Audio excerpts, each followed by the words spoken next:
Hey guys, it's Baseplay 12 or Mitch as you guys know me. Today I have a story for you guys.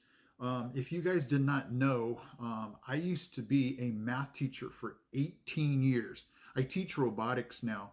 But this whole COVID pandemic that we're going through right now, it just brought to my mind a game that I used to play with my students, 10, 15 minutes before the bell would ring after all of our work was done. Thinking about it now, I'll never play this game in my class again, and I'll show you why in a second.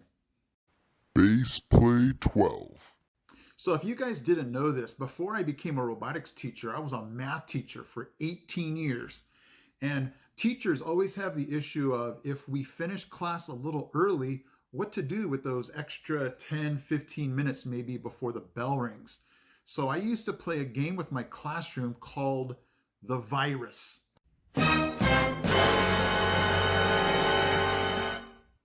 And I'm going to go ahead and tell you what was so interesting about this game and why I'll never play it again with my class. So, I had been playing this game with my classrooms way before 2019. I think this might have gone back all the way to 2013.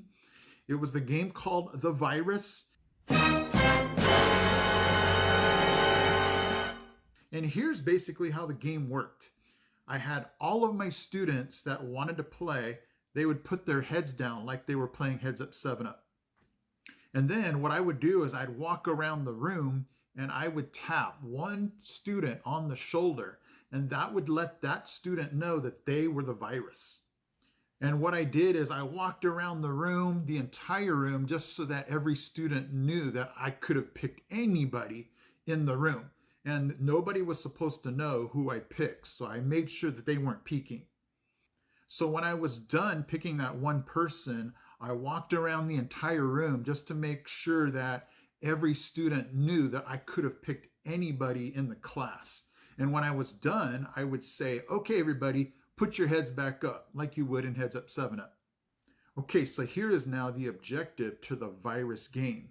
That one person who I tapped on the shoulder and Mr. Hino were the only ones in the room who knew who the virus was. And the objective for the virus person was to infect as many people as they could without getting caught. So here's how the game would be played. Everybody in the room, including the virus, would stand up and they would walk around the room, and their one mission was to high five three people. Once they high five three people, they would sit down. So Mr. Hino's only job was to watch who the virus was and to see who those three people were that the virus high fived. I would try to pretend like I was looking other places because I didn't want the class to watch my eyes and see who the virus was. So I would look here, I would look there, but I would try to be sneaky and definitely watch who the virus was going to high five. And I would write the three names down of the people that the virus high fived. Now, here is how the virus would get caught. Before we played this game, I would ask the class, does anybody want to be the doctor? The doctor would not get up. The doctor would not high five people. The doctor would just stand somewhere in the room and just observe everybody and who they high fived. It was a really difficult task, but the doctor's job was to just watch and see who high fived who.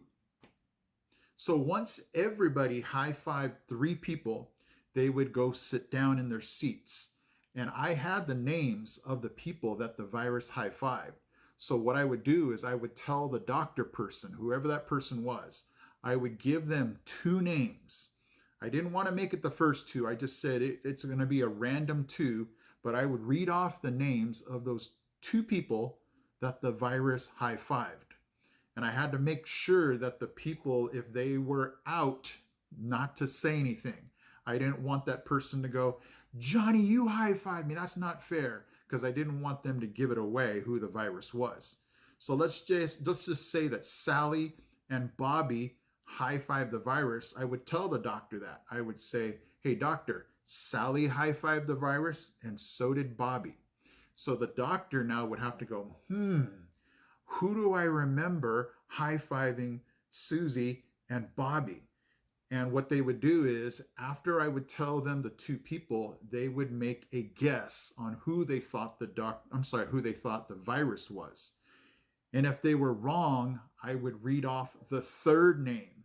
And I would say, because you were wrong, doctor, the third person is now out. So those three people who the virus high-fived got infected, they were out, and we would start the whole process over again. And then what I would tell everybody is I'd say, okay, if we're going to do now round 2 and round 3, you must high five 3 different people.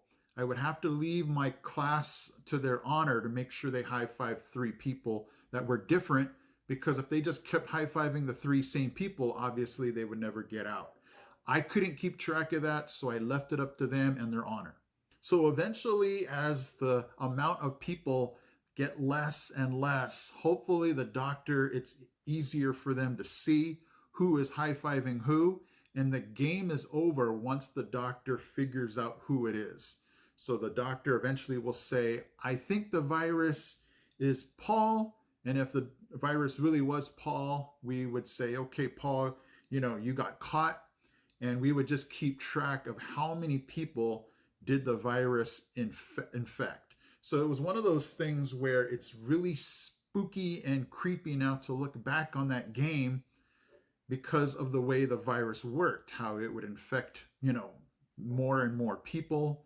We were trying to figure out who the virus was, and, getting contact like that.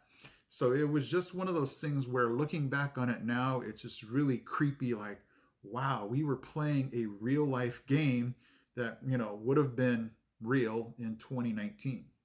And then a third reason would be, hey, if you bring up this game, you're going to probably stir the pot of a lot of students going, man, I just don't feel comfortable with this just because of everything that's been going on.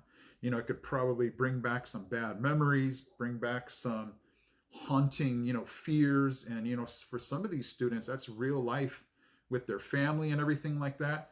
So it's just one of those things where that would probably not be appropriate for the class. And so that's probably why this, game will never get played in my class again.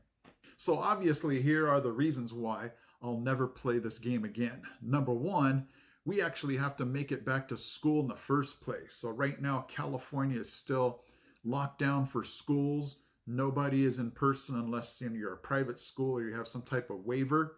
So just getting back to in person is going to be difficult enough. But here's a second reason why.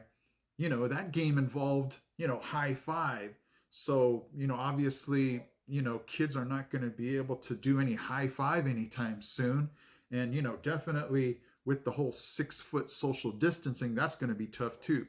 So, guys, I just thought I would share that story with you, because everything that we're going with right now, it's just one of those things where, looking back on it, it was like, wow, that was just so real life. But, at the moment, we were playing it as a game.